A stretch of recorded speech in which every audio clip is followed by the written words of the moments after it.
విశిష్ట అతిథులైనటువంటి న్యాయపతి విచారణకర్తలు రాచూరి బాలసాపాల్ గారిని సాధారణంగా ఎదరికి ఆహ్వానిస్తూ ఉన్నాము.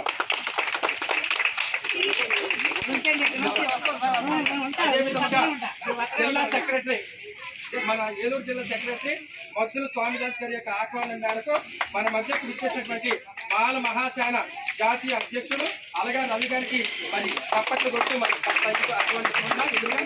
అదేవిధంగా జిల్లా ప్రెసిడెంట్ అగస్టిన్ గారికి మరి ప్రత్యేకమైనటువంటి ఆహ్వానాన్ని పలుకుతూ ఉన్నాము. అదేవిధంగా డాక్టర్ సిద్ధార్థ గారికి అదేవిధంగా జంగులూరు మండల ప్రెసిడెంట్ శ్రీను గారికి మరి ప్రత్యేక ఆహ్వానాన్ని పలుకుతూ ఉన్నాము. అంకనపూడి ప్రెసిడెంట్ గారు దేవరాజ్ గారికి ప్రత్యేక ఆహ్వానం పలుకుతూ ఉన్నాము. డాక్టర్ పద్మ గారికి సభా గారికి మరి ప్రత్యేకమైనటువంటి ఆహ్వానాన్ని పలుకుతూ ఉన్నాము. ఇప్పుడు అటెన్షన్ స్టాండీస్, అటెన్షన్ స్టాండీస్, దీనికి వందే మాత్రం.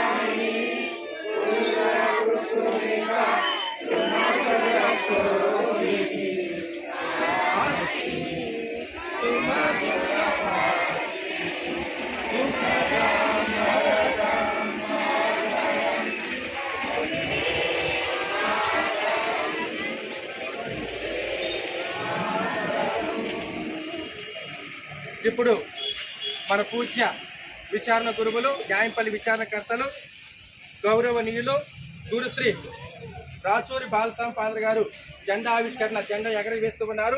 వారికి మద్దుల స్వామిదాస్ గారు చక్కగా అన్ని లైన్ చేసి మరి అందించాలని చెప్పి ప్రత్యేక ఆహ్వానాన్ని పంపిస్తున్నాం.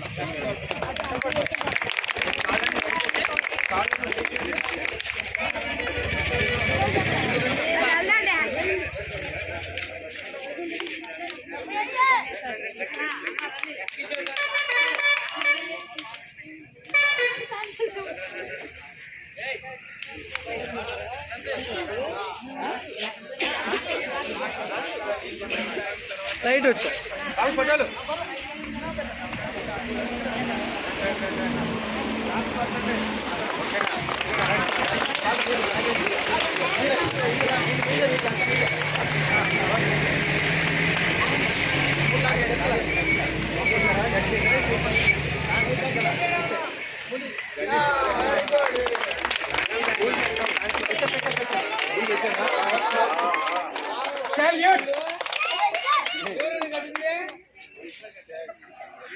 Order, salute, order, salute, order. ఇప్పుడు జెండా ఆవిష్కరణ గణతంత్ర దినోత్సవం పురస్కరించుకొని మన జాతీయ మాల మహాసేన అధ్యక్షులు, మన పూజ్య గురువులు మరి ముందుగా అంబేద్కర్ గారికి పూలమాల వేస్తూ ఉన్నారు. బాబాసాహెబ్ అంబేద్కర్, బాబాసాహెబ్ అంబేద్కర్. జై భీమ్, జై భీమ్.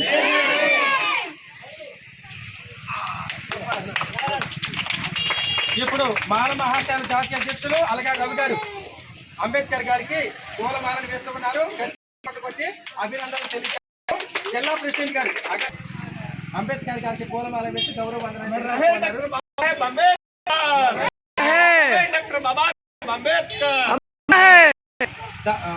సిద్ధార్థ గారు అంబేద్కర్ గారికి పూలమాల వేసి గౌరవ వందనాలు తెలుపుతూ ఉన్నారు. रहे डॉक्टर बाबा साहेब अम्बेडकर, रहे डॉक्टर बाबा साहेब अम्बेडकर.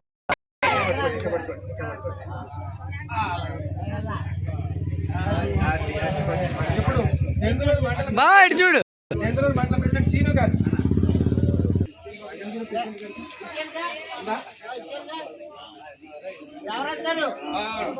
ప్రెసిడెంట్ గారు దేవరాజ్ గారు.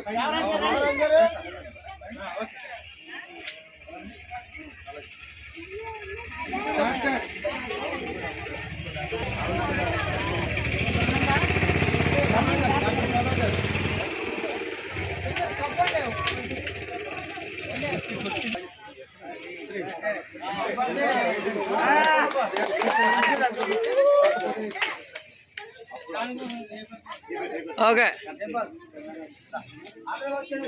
రిపబ్లిక్ డే అంటే గణతంత్ర దినం అంటే మనం చెప్తారు. ఆగస్టు 15 తారీఖు ఏ రోజు స్వతంత్రం వచ్చిన రోజు. కానీ ఆగస్టు 15వ తారీఖు స్వతంత్రం వచ్చిన రోజు అంటారు. కానీ స్వతంత్రం పూర్తి స్వతంత్రం రాల. తెల్లవాళ్ళు బ్రిటిష్ వాళ్ళు మన దేశాన్ని నుంచి వెళ్ళిపోయారు తప్ప, అంతే తప్ప ఈ దేశానికి స్వతంత్రం రాల. ఎందుకు రాలేదంటే ఈ దేశంలో అనేక మూఢనమ్మకాలతో ఉండేటువంటి ఈ దేశాన్ని డాక్టర్ బాబాసాహెబ్ అంబేద్కర్ అనేటువంటి గొప్ప వ్యక్తి, మేధావి, ఆయన ఇచ్చినటువంటి రాజ్యాంగం ద్వారా, ఆయన రాసినటువంటి రాజ్యాంగం ద్వారా దళిత బలహీన వర్గాల ప్రజల్ని కేవలం చూసేవాడు. అగ్రవర్ణాల దాంట్లో నడవనిచ్చేవాడు కాదు. వాళ్ళు తాగే నీళ్ళు మనల్ని తాగనిచ్చేవాడు కాదు.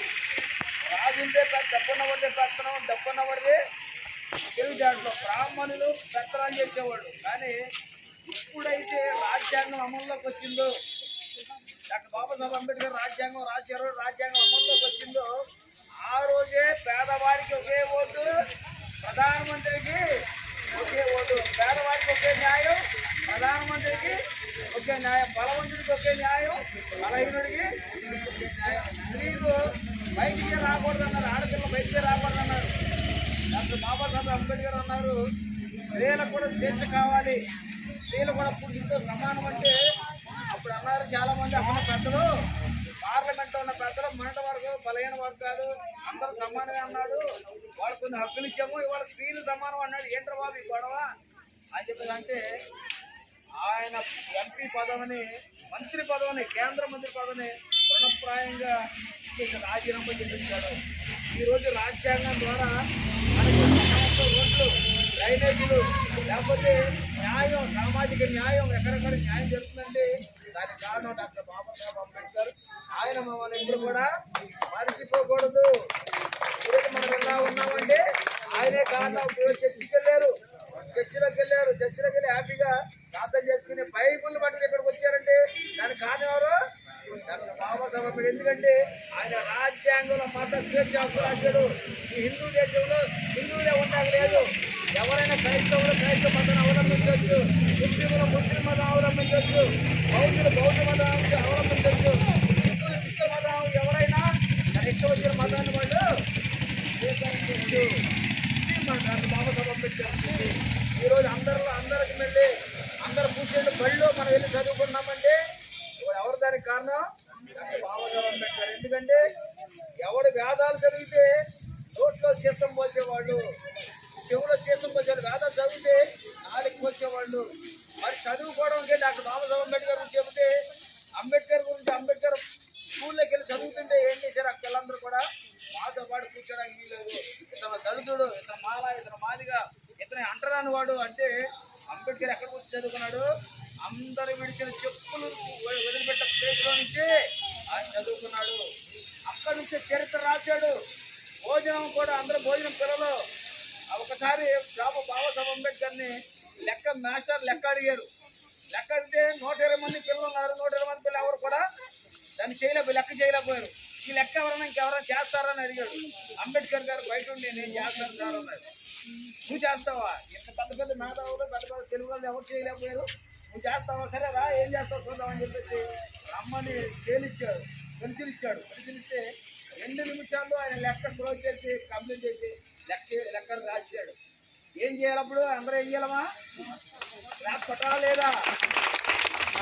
క్లాస్ కొట్టలేదప్పుడు క్లాస్ కొట్ల ఏం చేశారు తెలుస్తుంది. ప్రతిఫలంగా అక్కడ పిల్లలందరూ కూడా అయ్యా అంబేద్కర్ అనే వాడు వచ్చి బోర్డు ముట్టుకున్నాడు. ఏదే బోర్డు ముట్టుకున్నాడు. ఆ బోర్డుకు కింద ఉన్నటువంటి మా ఆహార పదార్థాన్ని కూడా మలినమైపోయినాయి. దీన్ని తినమని చెప్పేసి ఆయన కళ్ళ ముందే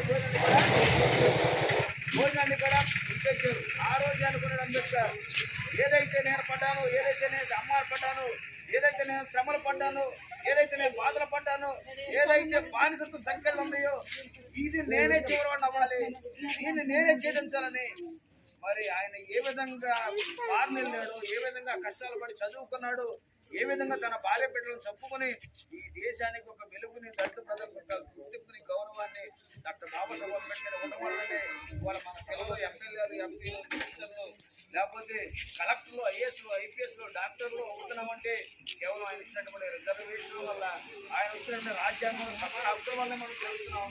ఈ రోజు ఆయన కీర్తించుకోవడం, ఆయన గొప్ప చేసుకోవడం అనే యొక్క ధర్మాన్ని గమనిస్తూ చాలా సంతోషం. మీరందరూ కూడా మన బాధ్యతగా ఇక్కడికి వచ్చినటువంటి ప్రతి చెల్లెమ్మకి, ప్రతి అన్నయ్యకి, తమ్ముడందరూ కూడా నా యొక్క హృదయపూర్వక జీవితం తెలియజేస్తూ ఇప్పుడు కూడా అంబేద్కర్ గారిని మనం మర్చిపోకుండా ఉండాలి. ఓకేనా? జై భీమ్, జై భీమ్, జై భీమ్, జై భీమ్.